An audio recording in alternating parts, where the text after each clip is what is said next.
Take me away from home. Show me all the places I've never known. And we'll chase the night. Race all of these broken dreams in flight. And we'll fly.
Up here, we're free, bound only by frozen memories, lost in time, racing all these broken dreams tonight, and we'll fly.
Brutus.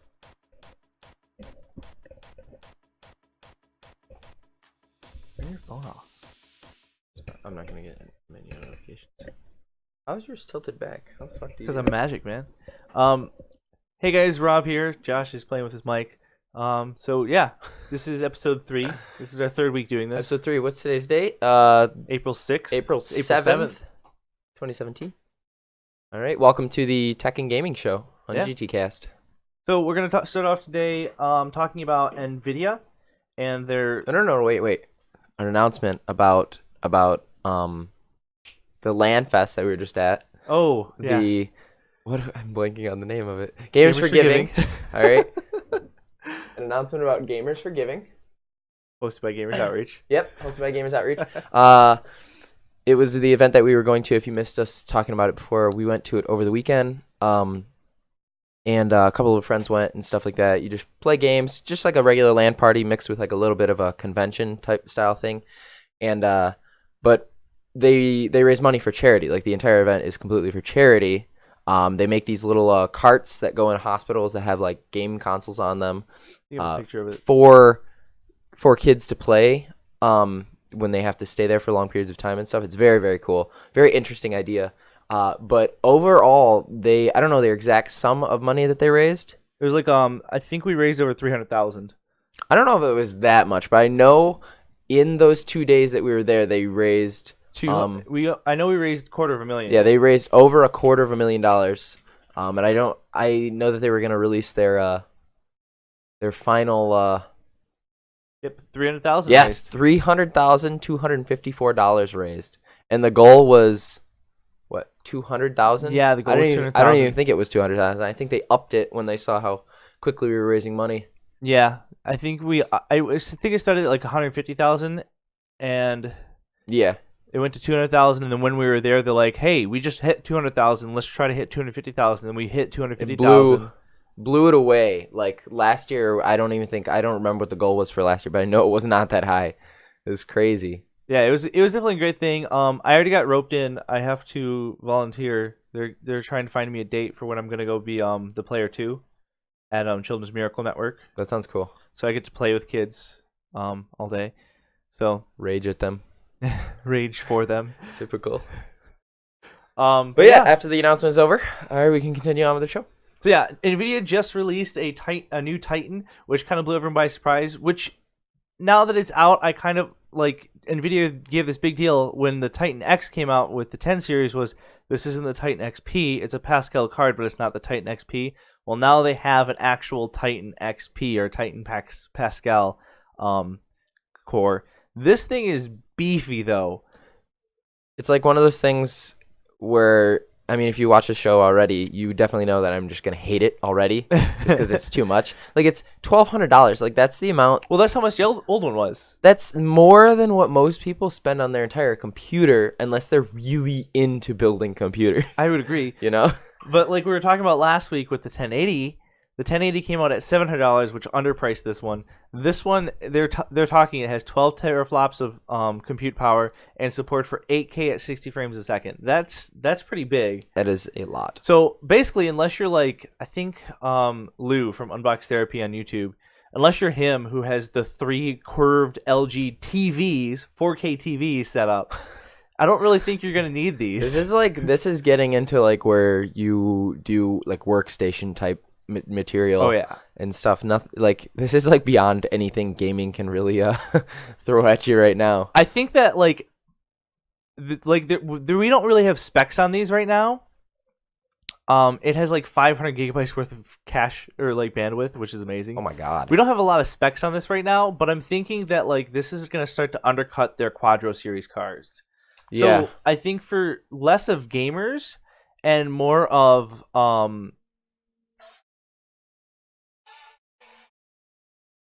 Oh, that's wonderful. So I think less for gamers and more content creators. Right. And like what if they took this and they used it to get rid of the Quadro series and just went with they just had the GTX and like they just used just the one series, the GTX. I don't know. They don't have another series. Nvidia doesn't have another graphics card series, does it? They have tons of them. Tegra's all their mobile GPUs. Right. It just depends on like. Oh, I'm talking about gaming. Yeah, no, like specifically for PCs. The Tegra, is that for Tegra's is like for handheld devices. Yeah, like not things like that. Things that you'd actually buy and put into your computer. The GTX series is for gaming, and the Quadro series is for workstations. Yeah. But like Quadro series cards are primarily used for like AutoCAD and 3D modeling software. Right. Like it's not very much used for content creation. It can be used for content creation, but it's not used as much. Yeah. It's used specifically for like 3D rendering of stuff in like CGI. That makes sense. So, but I could see them. I mean, yeah, 3D rendering is. But I mean, I'm blown away that they came out with another Titan X. I think it took everyone else by surprise, and it was released so quickly after the 1080. Like, it's like they took all of their plans, threw them in a bag, and was like, well, it's been a week since the 1080 came out, or a month since the 1080 came out. Let's hype them up again to spend $700 on that card because they can't afford this one for $1,200. Right. Here's the new card. Right. Maybe that was their marketing strategy. They're like, well, I mean, it's really expensive. Not a lot of people like bid on it, so let's just throw them something that's like doubly as price, like double in price, to where they were just like, okay, well, I guess I'll get this instead of that because it's just so expensive. Cheeky bastards, we're on to you. Yeah. All right, so, and then we had your gaming topic. What were we talking about with you? All right, this is actually an interesting one. It's, oh my god. I'll let you move the mouse. Okay. Just highlighted everything. So, this is about World of Tanks. There's an article about World of Tanks, which I'm sure you guys have heard of. It's a super popular game. It's out on, you can get it on PC. I'm pretty sure it's on PlayStation 3, 4, Xbox 360, Xbox One, like all that stuff. I think it's cross-platform too. I'm not sure about that. We'd have to look that up. But this article that we found, that the boss was talking about, it will be supported for 30 or more years. Like, this is getting into like that's beyond like what Valve even does. Like, Valve support, like, you know how long Team Fortress 2 still has support for it, and like they still have support for like Killing Floor and stuff, which I'm not even sure if that's Valve, but I think it's Valve, it's they, like, there's very few games that support their game for even like 5 years, let alone 30 years, you know. Yeah. And this is a game where they have a very strong base game already, and they also constantly come out with like updates and stuff for it, and like new little patches and new fixes and stuff like that, kind of on the scale of like CS:GO and League. Right? Okay. But they have a very strong base game. Like, here's what this article the main points of the article is support for new platforms such as virtual reality and consoles. They I guess the company that runs it is Wargaming. Yeah. They haven't confirmed anything with that, but I'm sure they'll bring it to new consoles. I mean, it was on the 360 and stuff before it came to Xbox One, and they made that little jump. It was on PS3 too. Oh yeah, it was definitely on PS3. But they have grand finals, which I actually didn't know that this was a competitive game. That's kind of new. Yeah, it's very, very interesting. They may have something to do with like Olympic-like national teams. That's kind of cool. So very, very competitive scene that I didn't even know about. That's kind of interesting that like there's all these esports that are coming out that like people don't know about, that I think it's going to start exploding next year because Challenger, like the League Challenger series, just expanded out from League of Legends. You mean the championship series, or? Yes. Yeah. It's now going to, with the new the end of this year, Project Cars is going to be part of that series, as well as it's like the what would you call that? Like, relating to baseball, it'd be like the AAA, rather than getting into the MLB, you know? Yeah, basically. So like the Champion Series that's primarily with League right now is also going to have, and they do League and what else? One other game. I think it's Call of Duty. Championship Series? I don't know. But they're adding another game to their system. And it's kind of like a conduit to get into professional play and things along those lines. MSC. Yeah, that's pretty good.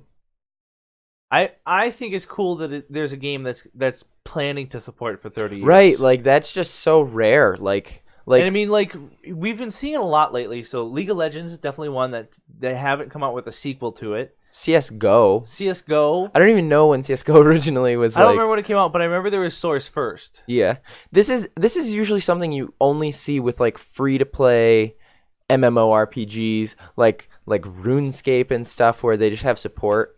And yeah, World of Warcraft comes out with expansions. That's a little bit different. right, expansions are definitely different. But like games that just they are the core game. Like Grand Theft Auto would probably be one of the only other ones I'm thinking about that is still the core game. Right, and they like definitely the core. I don't think there's a single player thing for World of Tanks. No, it's all online. But it's online, and it's like a super, like, there's a whole leveling system. There's like different. There's it's one of those games that has like micro transactions and stuff like that. So it's just, I don't know, it's very cool that they're talking about keeping the game alive for 30 or more years. I think that's super awesome. Yeah.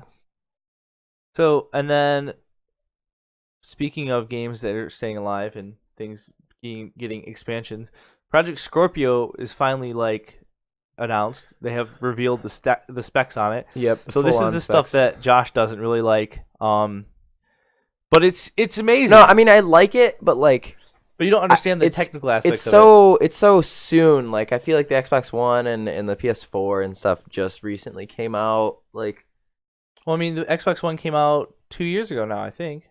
No, I think it's longer than that. Yeah, but still, 3 years is not like we had the gen with the 360 and the PS4 or the PS3 for like 9 years almost. Oh, like, yeah, that is true. Well, I mean, like, they want to keep getting everything. I mean, remember, like, I like it. I think it's a good step, but like, I don't know. I'm just like, I'd like to play a lot of the stuff. I'd say think about the one thing I like about this is all of the games that are coming out for this system are going to be playable. Mm-hmm. Like, it's not a new like game codec.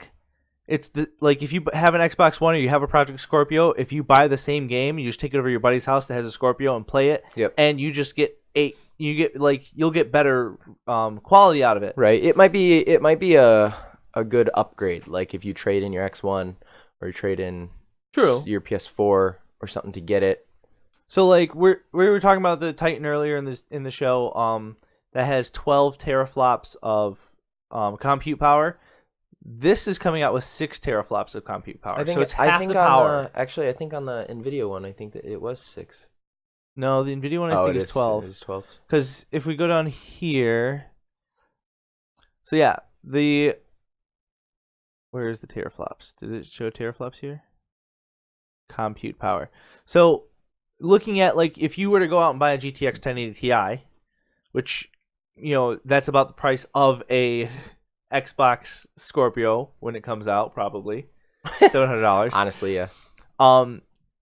So one graphics card gives you like about 12 or 11.34 teraflops of compute power, and you're gonna get this console that has all the basic benefits of having a console over a PC, which is like TV connectivity, the Xbox community, stuff like that, and you're gonna get half the power of that graphics card. It's gonna be DirectX 12 enabled, like they're able to work that in. 12 gigabytes of DDR5 RAM.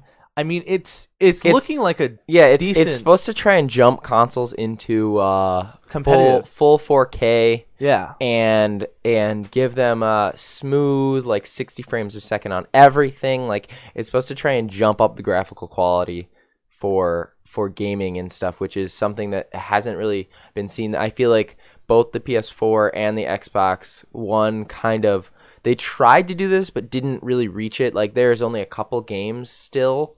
Like there's not a huge list of games that are even 60 frames a second, let alone even 2K, Yeah, I would agree. I think that with this console, what they're trying to do is one, knock off the PS4 Pro as like a big contender. Yeah. Like they don't want that to be in there anymore. And two, just kind of compete with the PC market. Like Microsoft has, computers and they, right. Most people are running Windows 10, but their console in itself, that's something that they have a possibility to, if they can make it worth the right amount of money, they can undercut those people that are building PCs. Right. Actually, something that just dawned on me. Okay, the whole purpose of the Xbox One is to make everything in your entertainment center kind of like connected to each other. Yeah. So this is going to be people stream, or not stream, but people watch their TV through their Xbox.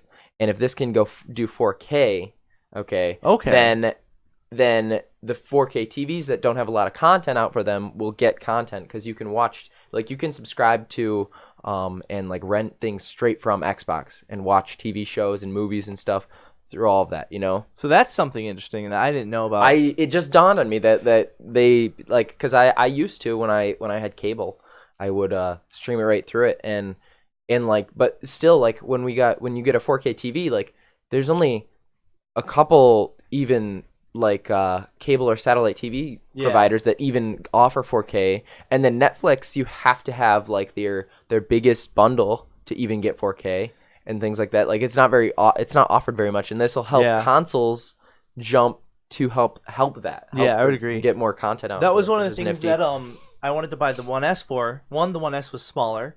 I'm excited to see, I want to see how, they didn't tell us how big the Scorpio is going to be, but I'd like to see how big it's going to be. Yeah. Before I make a decision. Right, yeah, no, nothing on this website actually has a picture of the actual console. It's just nothing on any website. It's just a picture. It's literally just a picture of like the chip. The same one. Yeah, it's just a picture of the chip and like what's going into it and stuff like that. Nothing too crazy. Yeah. But like, we have specs now. Yeah, we have specs. The one thing is, like, I was looking at the 1S because I wanted Blu-ray. Yeah. And I wanted Blu-ray at 4K because eventually I will get a 4K TV. Right. There's no doubt about it. I'm going to get a 4K TV. Oh, yeah, everyone. And being able to, like, now that Blu-rays can actually output at 4K, I was like, dude, there's no point. Like, I totally would go for Blu-ray now. I get Dolby Atmos audio and Blu-ray 4K quality. I might as well get a Blu-ray player, and I might as well get something that can do something more than just play Blu-rays. Exactly. So I thought, like, Xbox One S. Yeah, I mean, PS4 can also do Blu-ray. So can PS3s. But PS4 can't do 4K Blu-ray. Right. I don't know. I don't think the Xbox One S can do 4K. Yeah, the Xbox One S can. That was one of the things that they were like pushing, was like, hey, we can't play games at 60 frames a second, but you can watch Blu-rays at 4K. Oh yeah, it's right there. So yeah. Blu-ray and Blu-ray 4K. And the other thing was like this. I don't even know if a lot of maybe new, like, do new Blu-ray movies when they come out, are they in 4K? Yeah.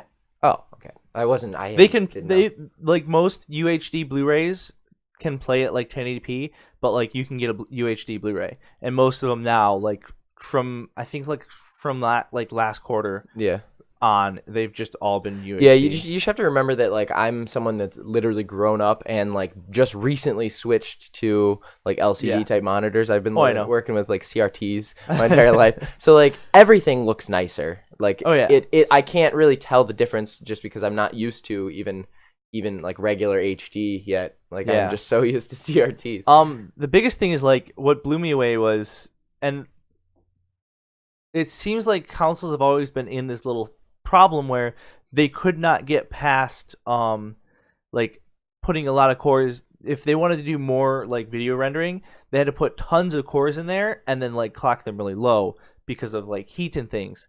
Well, they've put in 40 and have like clocked it like at 1172. Right, and if you go back to the Nvidia one, their clock speeds were so the core clock on the Titan XP is going to be 1582. Yeah, and I believe it has 64 CUDA cores.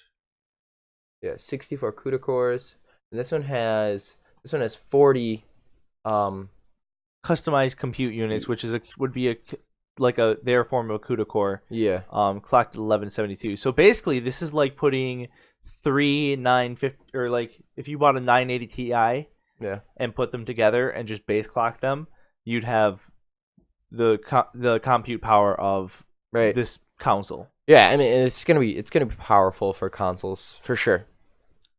So yeah, I'm excited. I'm actually really excited for Scorpio. I want to see it's supposed to be released, or maybe it says it's supposed to be released this winter season, like Q4. Right.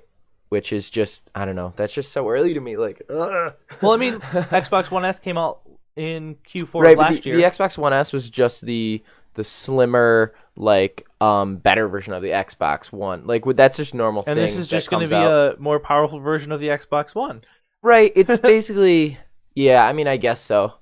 Like because the Xbox One S, the things that brought you to that were it had a little bit better specs that made it I think honestly better than the base PS4, and then it also was smaller, had more storage already in it, which was a big thing because of downloading. And like PS4 updated the PS4, like they updated some of the specs on them, but they didn't come out with anything bigger, and then they came out with the PS4 Pro. So both companies are doing the same thing. Right.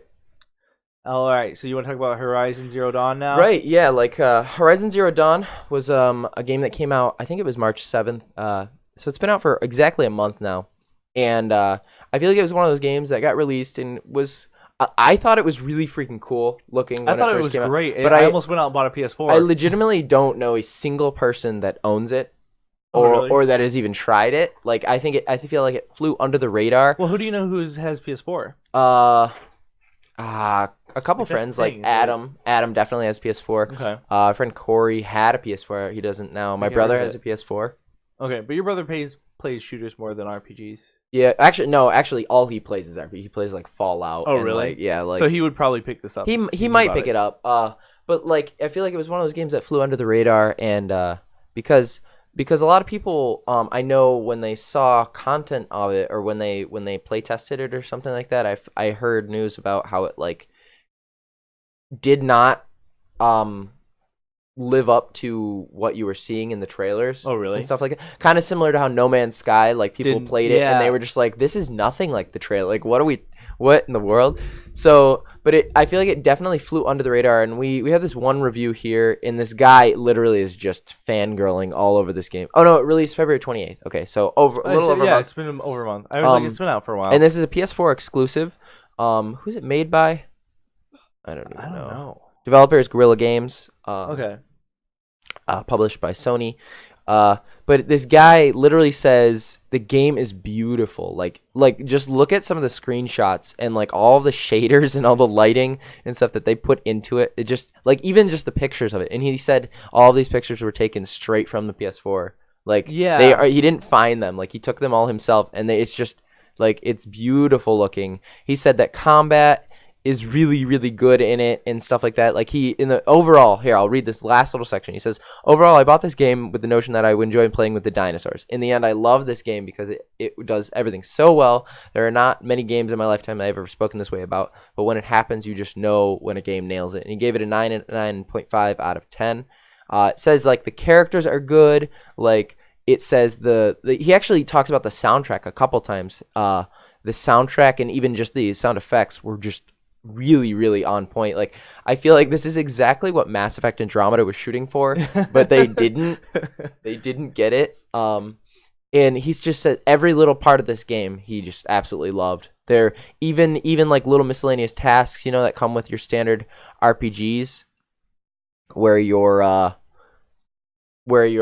like collecting things and stuff like that. He says it just didn't even feel tedious at all. Like it was just one of those games where you were just totally fine doing it just because everything else was great with it, So yeah, I mean, this was one of the reasons. Like when PS4 came out, PS4 Pro came out, this was one of the things that they were like, "Oh, you're going to be able to play this at 4K." Right. I almost no joke, I almost took my tax refund and went out and bought a PS4 to get this game because it looked that amazing. It does look good, and seeing this review and just the screenshots of it and stuff, I'm maybe with a little more gameplay, I would like to have a friend with a PS4 definitely let me play it. And you said something about how they were talking about releasing it to PC. They said they were talking about, it's a rumor that is coming out on PC. I could see it, but then again, exclusives they usually try to keep exclusive to draw they usually people. try to keep it exclusive to draw people in. I really hope it does come to PC because this is one of those games that I've been watching on Twitch that I think that with mods will be so much more amazing. Like Fallout 4 was awesome, but like when they added mods to it, it made it that much more of a better game. Yeah. I think that's one of the things that I like about games is being able to have playability beyond the base game because of modding. So that was like I saw this game and I've been watching people play it on Twitch, and it's amazing. I love the base gameplay of it. Right. But it's one of those games where like in like a year when you're like, wow, this is kind of boring. You know, you're going through the motions.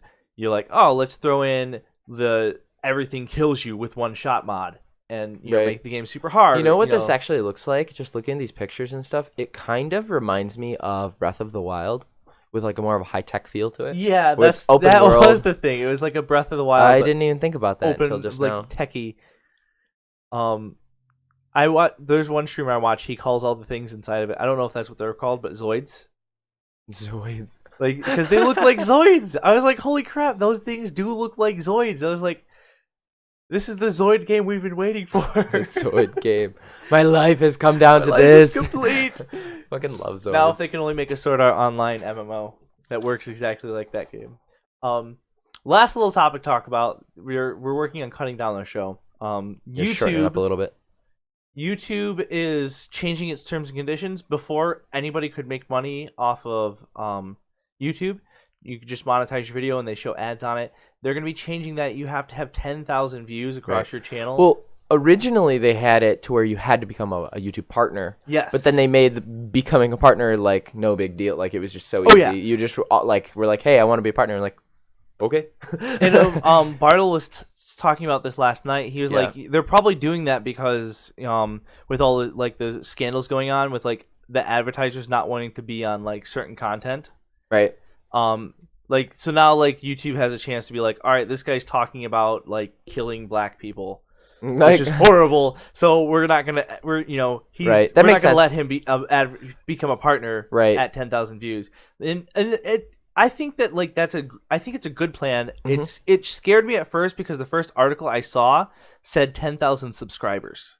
Oh my God. And I was like, That's holy a crap. huge Like jump. that's going to be a huge hurdle to make on YouTube as a creator if you can't make money and you're doing this for fun. 10,000 subscribers. And then like I was like, all right, I got to find another article because this is going to scare me. Yeah. I was like, oh, 10,000 views. If you work really hard and you can get up to that first hurdle of 100 subscribers to get your URL, then hitting 10,000 views will be easy. Right. 10,000 views is just means basically you have to put out like content. Yeah. Like, you can't just do it in like one video unless it goes crazy viral. Oh, yeah. You know? And like that first hurdle of 100 subscribers is like always the first goal. Until you leave 100 subscribers, you really don't plan to make any money. After you leave 100 subscribers, you should expect to make like between $5 and $20 a month. So it's something. That'll pay your hosting costs for a website. Right. So Yeah. I just wanted to talk about that a little bit. Yeah. So It's interesting how many times they've changed, like, because they also didn't allow people to have videos that were over, I think 10. It was either 10 or 15 minutes long, yeah. and now everyone can do it. Like it's no big deal. You have to verify yourself. Right, which isn't hard. Like it's just something that like it's strange they just change things around like that. That one's I have there was a YouTube channel I watched. They got, if you get 2 strikes on your copyright, Yeah. they revoke that. That's the first thing they revoke. Yeah. So if you get 2 strikes on your copyright, like you can't upload videos in 15 minutes. So like I was watching a YouTuber and he's a tech tuber and he has like 30-minute reviews of sometimes where he does like full on builds of computers. Yeah. And he's like, he did like an update. I can't do my 30-minute builds anymore, guys, because I got like a copyright strike and it got removed. It was funny. Like that's one of the first things they removed. So, but yeah, I hope that Twitch follows. Like Amazon and YouTube are fighting now because Amazon's fighting Google.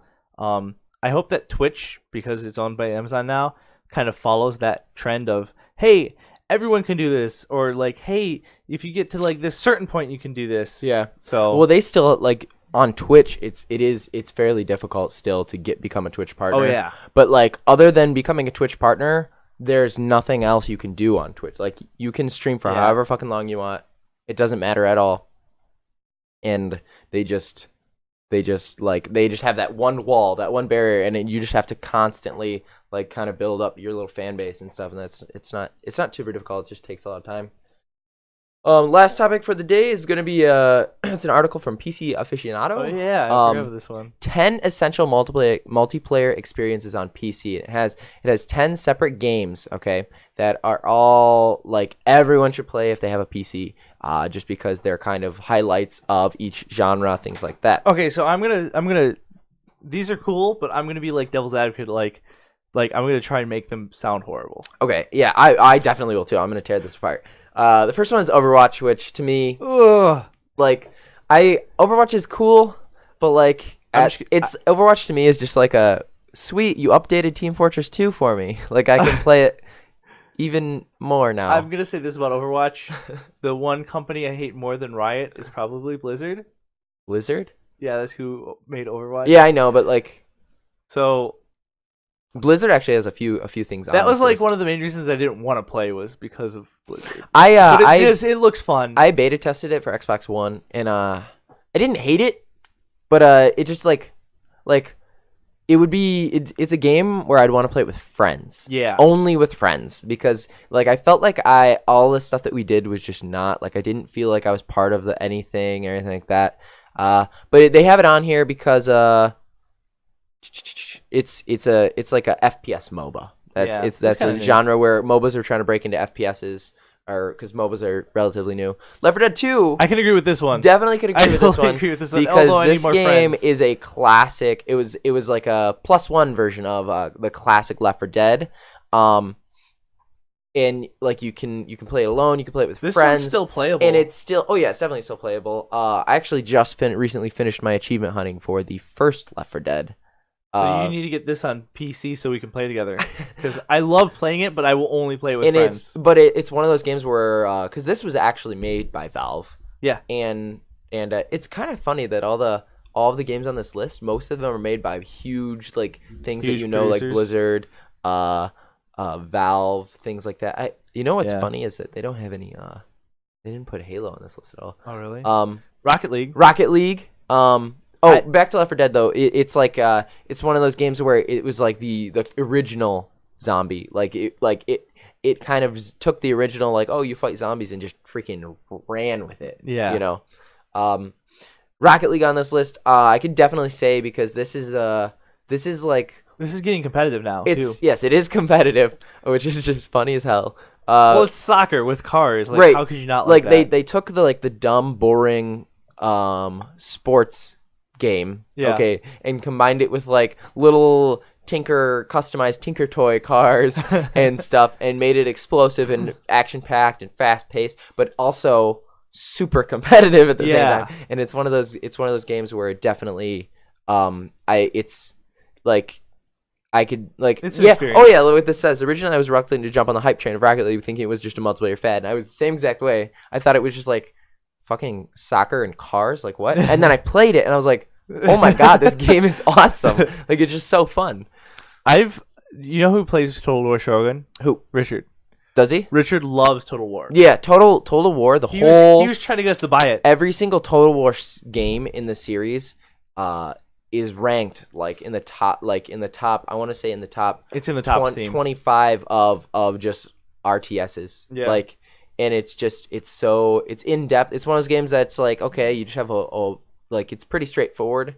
Like, you're not like building buildings and stuff like that. You're just given you're given a bunch of troops, and you're like, okay, tactically fight, all right, without just throwing and it's like, it's very simple, but at the same time, it's very in depth and stuff. And I could definitely agree that this should be on here. You and Carl play Killing Floor a lot. I have not ever played Killing Floor. Yeah, I like the Killing Floor is basically like it's like Left 4 Dead. It's very similar, but it's more of like just survive. Okay. Like, you don't really run from safe house to safe house. It's just you have rounds, and in between each round you go to a safe house. Okay. And you make it there, you buy, you get new health, like all that stuff. But it's just like a survival one. I have not played Killing Floor 2 though. But the original one actually, like how I mentioned it before, it still has support. So there's stuff. It was It's like a survival raid. Like you're stuck in a spot and you have Yeah. to kill all the enemies that come in Yep. waves. Okay. And you can upgrade. I don't think. Maybe in Killing Floor 2, but you can't upgrade guns. You just buy guns and just survive. Okay. And there's different modes and stuff like that. And it kind of is along the same lines of Left 4 Dead. It's just in waves rather than running around. CS:GO, always This a big this one, yeah, I could definitely see why this is on here. Even if you would include Source or CS 1.6. I think any Counter-Strike game would probably fit Just in this because they are one of the classic. I'm gonna sneeze. one. Wow. Sorry. Okay. So it's just one of the classic shooters for PC, where they did it right, Yeah. and it's also very competitive, and it's also very simple at the same time, and they did it right, and they're still building just on CS:GO, like Yeah, they're still adding some maps to it. They're playing it competitively as well. very competitive. Dota 2, like probably one of the I think Dota 2 opened the door for League of Legends to be Right. esports. Right, like it was originally like Warcraft, whatever. It was a Warcraft mod. Yeah, Warcraft mod And that then turned into when Valve took it on and put $1 million prize pool for it. they turned it into Dota, and then Dota 2, and now we have League, and now the Well, MOBA. Dota 2 Now you have all those mobile MOBA games. Dota like- was the mod. Dota 2, they took was the actual Yeah. standalone game. Okay. so And we both played Dota 2. that's what we started on. Yeah, and we both we liked it a lot, but we switched over to League because like all of our friends played it. And now I kind of like League a little more. But they're both very similar, and if you have never played a MOBA game, choose either of those and get into them Yeah. for sure. XCOM 2. XCOM that's 2, probably a I could great see one. this for sure because this is like along the lines of Civilization. I'm actually, if they didn't put XCOM on here, no doubt in my mind they would have thrown Civilization on here. Yeah. Just because it's a slowed down version of your RTS. It's turn-based Yep. strategy, and a game like XCOM where you can go first person and stuff in it too is actually very, very cool. StarCraft 2, that was huge. Classic, like StarCraft 1, okay, and then you had the Brood War expansion, all that stuff, like, I think then they just built on it with StarCraft 2, like, I played this with you and Tim, and Mhm. I was like, I don't know what I'm doing right now. yeah, it's one of those games where it's like you can't just jump into, like, it's one of those games where it's tough. It takes time to learn everything and be quick and stuff. And this is a super competitive game, and it is very fun. If you've never played an RTS, I'd either go for one of the Total War games, which is a little less in depth, but more fun. StarCraft and StarCraft 2, where it's just like, holy crap. I like this quote. If XCOM 2 is chess, StarCraft is soccer. Right, where it's just nonstop. Team Fortress 2 was pretty. I like Team Fortress 2. I think Team Fortress 2 helped spark team-based shooters Yeah, up. and I think it helped build Valve, but I don't think they stopped supporting it as much. And it was like in the 90s, I think it was used more as a video engine, or the Source engine was used more to create videos than it was to actually play the game. Right. And now that fad has kind of died down, I so think- has I think TF2. I think the reason TF2 was put on here is just because like it took shooters away from like just killing each other. not killing each other, but like killing in a single player campaign and actually fighting each other more. Yeah. Kind of like Unreal Tournament and stuff did, to where it was just like a giant tournament, things like that. Cool. So Yeah. pretty much a lot of things we can agree with this on this list, but Overwatch is just like a new age version of Team Fortress 2. Let's be real. All right, guys. So that's been this week's episode. If you guys liked it here on Twitch, please go over to YouTube and subscribe. We're gonna try and hit that 100 subscriber mark, so we can capture our URL, as well as we want to try and hit that 10,000 view goal. It's been awesome. If we're like we said, we're gonna be doing this every Friday. Every Friday. We're gonna shoot. Do you want to shoot for 10 a.m.? 10 a.m., 11 a.m., somewhere around there. Sometimes 11 a.m. takes us a little bit of time to get set up. Yeah. So we're gonna doing this every Friday from 10 to 11 a.m. And then after the stream's done, I usually stream on this channel. I think Josh will probably. Yep. Once again, you can visit my Twitch for, I do a lot of achievement hunting on there, but I also stream some other games, things like that. It's twitch.tv at JazzerNoxu. We'll leave it link in the YouTube description. Yeah, we'll link it in the YouTube. Also, check out the GTCast YouTube. We're trying to build this into a community type show. And this is our tech and gaming show on there. Yeah. Anything else? Do you guys like it? Give it a thumbs up. Yeah, If you didn't please like it, leave us thumbs any down. comments. We're still building it. We're still coming up with new ideas, things like that. Please leave any comments, anything like that. Any negative comments you'd like to leave? Oh, yeah. Calling me fat is acceptable. Calling him gay looking is acceptable. Gay looking. But yeah, so we'll see you guys. Not only acceptable, encouraged. Well, thank you guys for watching, and we'll see you guys in the next one.